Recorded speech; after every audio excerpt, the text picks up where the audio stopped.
అమరావతి నిర్మాణ వ్యయం ఇప్పుడు ఏపీ రాజకీయాల్లో హాట్ టాపిక్గా మారింది. చదరపు అడుగుకు వేల రూపాయలు ఖర్చు చేస్తూ ఉండటాన్ని వైఎస్ఆర్సీపీ నిలదీస్తుంటే ప్రభుత్వం మాత్రం సమర్థించుకునే ప్రయత్నంలో కొత్త వాదనలు తెరపైకి తీసుకొస్తోంది. అమరావతిలో దోమలుండవు, అందుకే నిర్మాణ వ్యయం ఎక్కువ అంటూ మంత్రి నారాయణ చేసిన వ్యాఖ్యలు ఇప్పుడు రాజకీయ దుమారాన్ని రేపుతున్నాయి. కేంద్రం అంచనా వేసిన వ్యయం ఒకటి, రాష్ట్ర ప్రభుత్వం ఖర్చు చేస్తున్నది మరోటి. ఈ భారీ వ్యత్యాసానికి అసలు సమాధానం ఏంటి? ఐకానిక్ భవనాల పేరుతో వేల కోట్ల అదనపు భారం ఎందుకు? ప్రజల డబ్బుతో నిర్మిస్తున్న రాజధానికి శ్వేతపత్రం విడుదల చేయడానికి ప్రభుత్వం ఎందుకు వెనకాడుతోంది?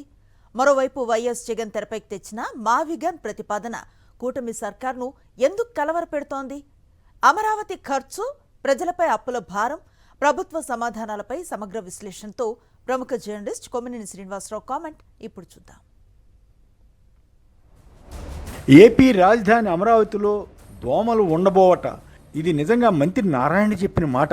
పైగా తెలుగుదేశం పత్రిక ఈనాడులో రాసిన వార్త. అందువల్ల ఇక్కడ భవనాల నిర్మాణానికి అయ్యే వ్యయంతో ఇతర చోట్ల నిర్మాణాలతో పోల్చరాదట. వినే వ్యక్తి వెర్రివాడైతే చెప్పే వ్యక్తి ఏపీ మంత్రి నారాయణ అని అనుకోవాలి. విద్యా సంస్థలను పెద్ద ఎత్తున నిర్వహించే నారాయణ ఇలాంటి మాటలు చెబుతుంటే కనీసం ఆయన విద్యా సంస్థల్లో చదువుకునే విద్యార్థులైనా నమ్ముతారా? ఇంతకీ విషయం ఏమిటి? ఇంతకాలం అమరావతిలో జరిగే నిర్మాణాల వ్యయంపై తీవ్ర విమర్శలు వస్తున్నా వాటిని పట్టించుకోకుండా ప్రభుత్వం ముందుకు సాగింది. కానీ కేంద్ర ప్రభుత్వం అమరావతి ప్రాంతంలో నిర్మించదలిచిన భవనాల సముదాయం నిమిత్తం చదరపడుకు సుమారు 5-6 వేల రూపాయల వరకు మాత్రమే ఖర్చు చేయడానికి అంచనా వేసింది. ఇదే చంద్రబాబు సర్కార్ గొంతులో వెలక్కాయ పడినట్లు చేసింది.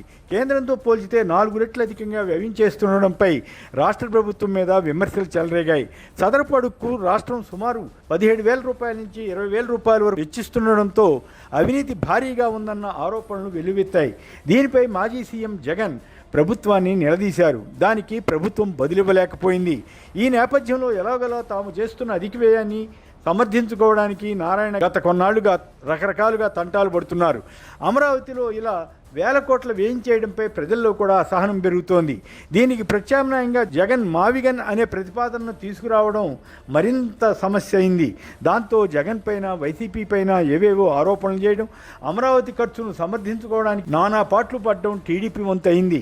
ముఖ్యమంత్రి చంద్రబాబు నాయుడు కూడా మావిగన్ అన్న పదంతో తొట్టుపాటుకు గురవుతున్నట్లు కనిపిస్తుంది. అమరావతిని ఎవరూ ఆపలేరని, మావిగన్ అని, విజయవాడని ఇలా రోజుకొకటి మాట్లాడుతున్నారని, మావిగన్ అంటే వాటికన్ కావాలంటారని అంటూ దీన్ని ఒక మతపరమైన వివాదంగా మార్చడానికి చంద్రబాబు యత్నించిన తీరే ఇందుకు ఉదాహరణ అవుతుంది.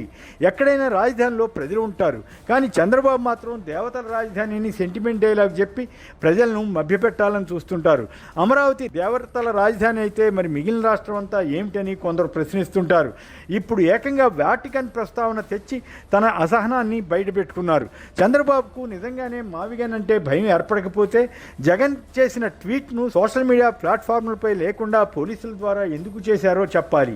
వచ్చే ఎన్నికల్లో మావిగన్ వర్సెస్ అమరావతి ఒక అంశం అవుతుందని, మావిగన్ కావాలి అనేవారు వైసీపీకి, అమరావతి కావాలనుకునేవారు టీడీపీకి ఓటేస్తారో అన్న జగన్ ఛాలెంజ్ను స్వీకరిస్తున్నామని చంద్రబాబు లేదా టీడీపీ నేతలు ఎందుకు అనలేకపోతున్నారు? మావిగన్ అంటూ ఏదో ఎద్దేవా చేసేలా మాట్లాడుతున్న కూటమి నేతలు అమరావతిలో అయ్యే వ్యయంపై, వేల కోట్ల అప్పులపై మాత్రం నోరు మెదపలేకపోతున్నారు. ఒకప్పుడు ప్రభుత్వ ధనం రూపాయి అవసరం లేదని, అదే సొంతంగా సంపాదించుకుని నిర్మాణాలు చేసుకుంటుందని చంద్రబాబు చెప్పేవారు కదా. మరి ఇప్పుడు ఆ ఊసే ఎందుకు ఎత్తడం లేదు? ప్రభుత్వ బడ్జెట్ నుంచి వేల కోట్ల నిధులే కాకుండా అప్పుల ద్వారా కూడా 47,000 కోట్ల రూపాయలను ఎందుకు సమీకరించారంటే జవాబు ఇవ్వలేకపోతున్నారు. ప్రజల్లో కూడా రాజధాని పేరుతో లక్షల కోట్ల వ్యయం ఏమిటన్న చర్చ జరుగుతోంది. పైగా నిర్మాణ వ్యయంపై కేంద్ర ప్రకటనతో ఏపీలో కూటమి ప్రభుత్వం బాగా ఎక్స్పోజ్ అయిపోయింది. రాష్ట్ర ప్రభుత్వం 4 భవనాల అద్దాలకు చేసే ఖర్చు 2,500 కోట్లుగా ఉంటే అంతే మొత్తంతో కేంద్రం తన భవనాలన్నింటినీ నిర్మించుకుంటోంది. అది కూడా ప్రపంచ స్థాయి ప్రమాణాలతో జరుగుతోందని ఎల్లో మీడియానే రాసింది. అలాంటప్పుడు ఎంతకన్నా స్టాండర్డ్ ఏమి ఉంటుందన్న ప్రశ్న వస్తుంది కదా.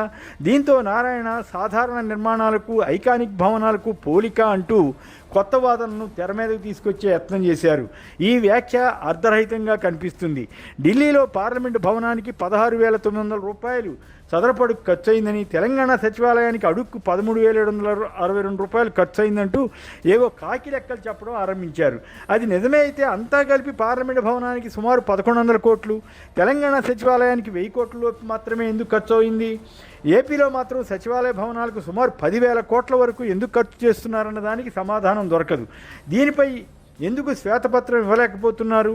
ఇక రాజధాని రహదారుల నిర్మాణం అంటే కేవలం రోడ్లు వేయడం కాదట. తాగునీరు, మురుగునీరు, వర్షపు నీటి పారుదల వ్యవస్థ, విద్యుత్, గ్యాస్, టెలికమ్యూనికేషన్స్ వంటి మౌలిక సదుపాయాలను రోడ్ల వెంటే ఏర్పాటు చేయాల్సి ఉంటుందట. అంటే ఇవేవి తెలంగాణలోనూ ఢిల్లీలోనూ ఏర్పాటు చేయకుండానే నిర్మాణాలు చేశారా? ఎన్ని చెప్పినా జాతీయ రహదారుల కిలోమీటర్కి 23 కోట్లు ఎందుకు అవుతోంది? ఏపీ రాజధాని రహదారికి సుమారు 50 కోట్లకు పైగా ఎందుకు ఖర్చు అవుతోందో అర్థం కాదు. అంతేగాక అమరావతి రాజధానికి దోమలు లేని నగరంగా చేస్తున్నారట. దీన్ని ఎవరైనా నమ్ముతారా? ఇప్పటికే అమరావతికి సంబంధించి చంద్రబాబు విచిత్రమైన ప్రకటనలు చేశారు. ఉదాహరణకు అమరావతిలో 10 డిగ్రీల ఉష్ణోగ్రత తగ్గించేందుకు చర్యలు తీసుకోవాలని అధికారులను చంద్రబాబు కింద టర్మ్లోనే ఆదేశించారు. గతంలో నవనగరాలు అంతర్జాతీయ నగరం అని ప్రచారం చేశారు. ఏ దేశం వెళితే ఆ దేశ రాజధాని మాదిరి అమరావతి అవుతుందంటూ కథలు చెబుతూ వచ్చారు. సింగపూర్ కబుర్లు సరి. మొదట సేకరించిన 50,000 ఎకరాలు 7 ఏళ్ల క్రితం అంతర్జాతీయ నగరం ఎలా అయింది? 2 ఏళ్ల నుంచి అదే ప్రాంతం మున్సిపాలిటీగా ఎలా మారిపోయింది? మళ్ళీ 1,50,000 ఎకరాలను సేకరిస్తామంటూ ఎందుకు బయలుదేరారు? కొండవీటి వాగు, పాలవాగులపై 69 వంతెల నిర్మాణం చేస్తామని నారాయణ ఎందుకు చెబుతున్నారు? ఈ పరిస్థితి ఏ దేశంలో అయినా ఉంటుందా? పైగా ఎప్పటికప్పుడు వర్షపు నీరు ఎత్తిపోసుకునే నగరం ఇంకేదైనా ఉందా? ఇలా పర్యావరణానికి విరుద్ధంగా నగర నిర్మాణం చేయడం సరైనదేనా? దోమల సంగతి దేవుడెరుగు. ప్రజల రక్తాన్ని పీల్చే దోమల మాదిరి అమరావతి అప్పుల పేరుతో ప్రజలపై భారం వేయకుండా ఉంటే అదే 10,000. మరిన్ని అప్డేట్స్ కోసం ఛానల్ను సబ్స్క్రైబ్ చేయండి. నోటిఫికేషన్స్ కోసం బెల్ ఐకాన్ పై క్లిక్ చేయండి.